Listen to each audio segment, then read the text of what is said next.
নোয়াখালী ভাষায় একটা কথা আছে, থাকবি কে তোর কুত্তা হামাল। তো এই কথাটা কেন বলছি এটার এক্সপ্লেন দিম পয়েন্ট টু পয়েন্ট পুরাই দিমু। কথাটা একটু মনোযোগ সহকারে শুনবেন, যদি ভালো লাগে শেয়ার করে দিবেন। আমি এখন দুবাইতে, বুঝছেন, এই একটা হাইস চালাইতেছি, দেখেন এই একটা হাইস, ঠিক আছে নি? এখানে কোনো চক্কর বক্করের জায়গা নাই। 26 ফুট লম্বা পিকআপও চালাইছি, ঠিক আছে। তারপরে ছোট কারও চালাইছি, আলহামদুলিল্লাহ, ড্রাইভিং কোনো সমস্যা না।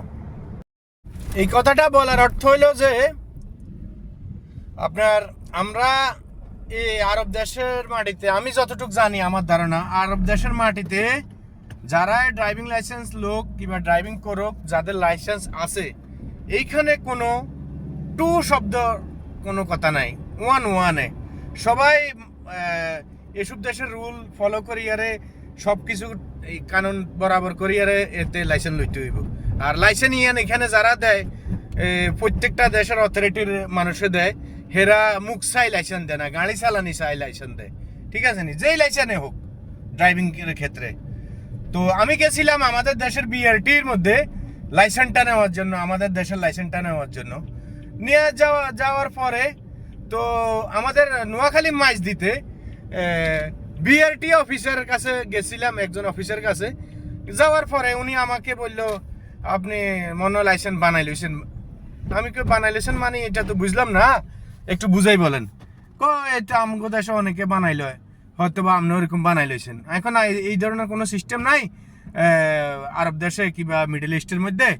তো উনি কি করছে, আমার লাইসেন্সটা টাপ করে একটা টিপ দিল, টিপ দিয়ে ভাঙি লাইছে, ভাঙি এলাইছে। আরে হরে তুই আমি কি ভাই আপনি অনেক বাংলেন কা কয় এটা তো ভাঙি গেছে, মনে হয় এটা 2 নম্বর। আমি মনে হয় এটা 2 নম্বর, আপনি তো বাংলাদেশ বিআরটির অথরিটির মানুষ, তো ঠিক আছে আপনি আমার লাইসেন্স নম্বর চেক করেন না, ডুবাই ট্রাফিক রুলে যাই, ঠিক আছে, চেক করে দেখেন এটা জেনুইন না ডুবলি।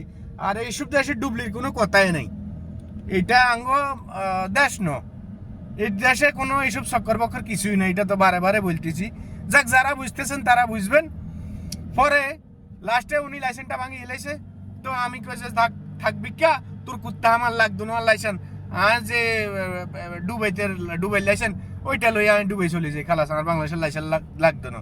চলে আইলাম, আসার পরে লাস্টে ওই লাইসেন্স আমি দুবাই আরটিএ থেকে যাই উড়াইতে হয়েছে 375 দিরহাম খরচ হয়েছে আমার, ঠিক আছে।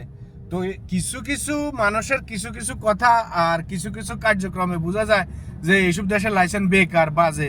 আরে ভাই, এতে যে পরিমাণ মানে করে লাইসেন্স লইছে, আপনি বিআরটি অফিসার হয়েছেন ভালো কথা, কিন্তু দেখা গেছে আপনারাও হয়তো বা এইসব তালিমি দিলে, এইসব ট্রেনিং দিলে আপনিও এইসব ট্রেনিং পাস করতেন না, করার মতন সেই যোগ্যতা হয় না। কারণ এইখানের যতগুলা পথ পাড়ে দিয়ে লাইসেন্স লইতে হয় প্রত্যেকটা মানুষ, কি কষ্ট কিরকম শ্রমকাম দিতে হয় সেটা আপনারা বাংলাদেশের বিআরটির যারা আছেন তারা বুঝতেন না, তারা জানতেন না। তো আমার একটাই কথা সর্বশেষ, যারা এইসব মিডল ইস্টের থেকে লাইসেন্সগুলো নিয়ে বাংলাদেশে যায়, দয়া করে অনুগ্রহপূর্বক প্রবাসীদেরকে হয়রানি করবেন না। যেইভাবে শর্টকাট হয় প্রবাসীদের লাইসেন্সগুলা, ওইভাবে লাইসেন্সগুলা আপনারা দিয়ে দেওয়ার ব্যবস্থা করেন, ঠিক আছে। এটাই হলো অনুরোধ বাংলাদেশ বিআরটি অথরিটির কাছে, এটাই অনুরোধ, আর কিছু না। তার কারণ এই লাইসেন্সের চক্করে বহুত মানুষ আমাদের ভাই বেড়াদের হয়তো দেখা গেছে মন চাইছে যে হ্যাঁ আমি তো দুবাই লাইসেন্স লইছি না, সৌদির লাইসেন্স লইছি, ওমানের লইছি, এখন বাংলাদেশের লাইসেন্সটা লমো। আরে ভাই, বাংলাদেশের লাইসেন্স গাড়ি তো এইটাই, যে বেটা এইসব আরব দেশে গাড়ি চালাইতে পারে হাতে বাংলাদেশেও চালাইতে দিব, ঠিক আছে নি। 3 নম্বর লাইসেন্স করলে 3 নম্বর লাইসেন্সের আওতায় যতগুলা গাড়ি আছে হাতে ততগুলা চালাইতে দিব ইনশাআল্লাহ। এটার লাই কোনো একটা বাজাবাজি হইতো না। তো এটার দিকে একটু খেয়াল রাখবেন ভাই। আর বিশেষ করে প্রবাসী করে দেখলে মনে হয় যে আপনারা কেন আলু কেলা হান, আলু কেলা শব্দটা হান মানে কেমনে খাইবেন, কেমনে মারিয়ে লেবেন, কেমনে দৌড়িয়ে লেবেন, আনাগো ভিতরে শুধু চিন্তা ভাবনা ইগিন, এসব চিন্তা ভাবনা ছাড়াই দেন ভাই, বুঝছেন নি। তো আমি এই ভিডিওটার মধ্যে আমি আঙ্গ বাংলাদেশের বিআরটি অথরিটিরও আমি হ্যাশট্যাগে রাখবো, কোনো সমস্যা নাই। হ্যাঁ, ওকে, আল্লাহ হাফেজ, টাটা, বাই বাই, আসসালামু আলাইকুম।